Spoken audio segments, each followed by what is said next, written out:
Hi, I'm Jeff Shupe, and we're getting down to brass tacks and hard facts. And right now we're talking about the positions found on a fire attack hose line.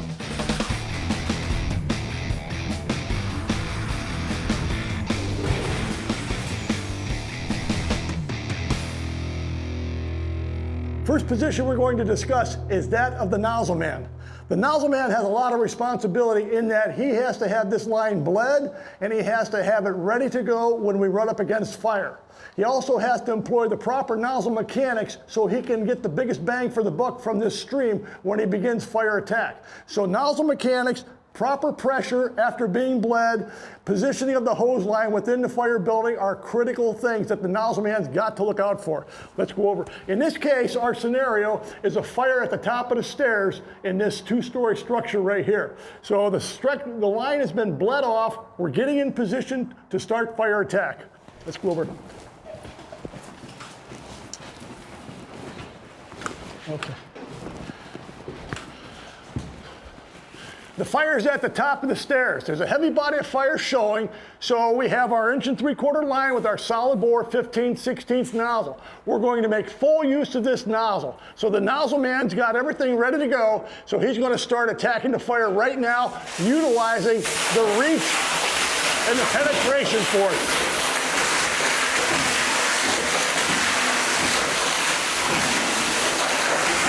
Okay, good job, good job. Okay.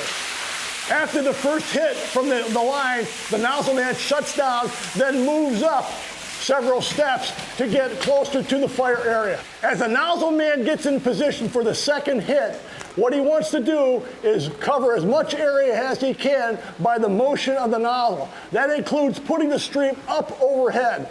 In some structures, all right, now into the fire area. There you go.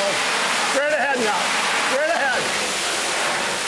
Okay, the reason we want the nozzle to make sure it hits overhead is that we don't want anything to collect in the stairwell ceiling above him and behind him that might drop down and possibly burn through the hose. Okay, nozzle man, let's move it up. Okay, he's made it to the top floor. Now he can continue the fire attack that we've started. Okay, good job, nozzle man. As you can see, we have a straight line of hose on the floor. The second man in the stretch is the person who monitors the hose. The second man or the backup man should not push the hose to the nozzle man, but rather should feed the hose to the nozzle man because we don't want to get any kinking and we don't want to force the hose out of the nozzle man's control. This person not only is watching the nozzle man, he's watching the third man in the stretch. So as a nozzle man says, I need more hose or I need some help or anything like that, he's in a position to help him out or monitor the hose. If we need more hose, the second man in the stretch then communicates with the third man at the door. Derek, give me 4 feet. Good. If you take a look at the hose line right now, it's a straight line of hose coming into the fire building, coming here and going straight up the hose to where the nozzle man is positioned. This is what we're looking for because it eliminates the chance of any hose whipping or lack of hose control, any kinking within the hose and so forth.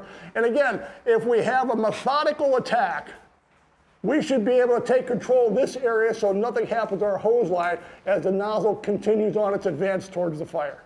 Okay, all right?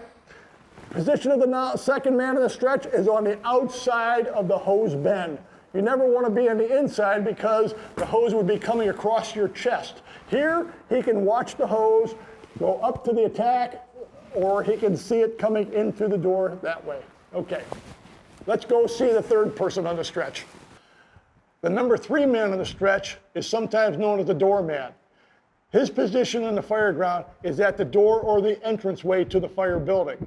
It's the job of the number 3 man to communicate with the number 2 man. When the number 2 man calls for more hose, it's the number 3 man who's got to feed the hose to the number 2 man so the number 2 man can feed the hose to the attack team. In the case of feeding the hose to the attack team, Number 2 man calls back to number 3 man. Number 3 man keeps an idea of how much hose he's got left outside the door to let the number 2 man know. Derek, give me 6 feet. Good.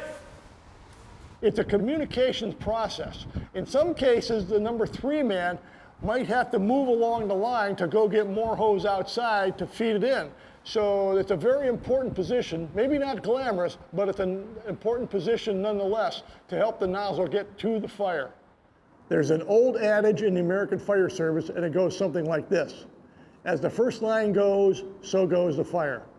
It was important for firefighters to know that many, many decades ago, and it's just as important for firefighters today to know what that means. Simply put, it means that an engine company should be able to arrive at a fire, stretch an attack line, get water to it, and get water in the fire within 90 seconds or less. To do that, you have to cover certain positions in the hose line. We just went over 3 positions: the nozzle, the backup, and the door control positions. If firefighters follow these steps, they will be able to lay out on the attack line and get water in the fire, and that may mean the difference between saving a life or not, or putting a good stop on a fast-moving fire or not. In any case, this is what our job is, and we must attack our fires aggressively. Thank you.